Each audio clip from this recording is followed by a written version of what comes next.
Hey guys, welcome back with me again in this channel. On today's video, I'm going to show you how you can find and use the IG Reels templates on the ShotCut app. So here I've already opened the ShotCut app, and if you want to create a Reels video for your Instagram Reels, here you can easily use the template on the shortcuts. So click on the template and here swipe through the category until you find IG Reels. Click on that and you can see there are lots of templates that you can use. So you can just choose which one that you want to use. For example, I'm going to use this one. Click on the use template and then select the photo or videos that you want.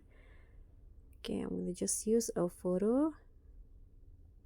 For example, click on next.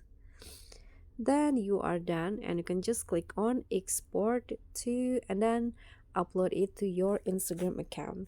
So that's all for me. Thank you so much for watching. Don't forget to like, comment, and subscribe. Also click on the thanks. Bye.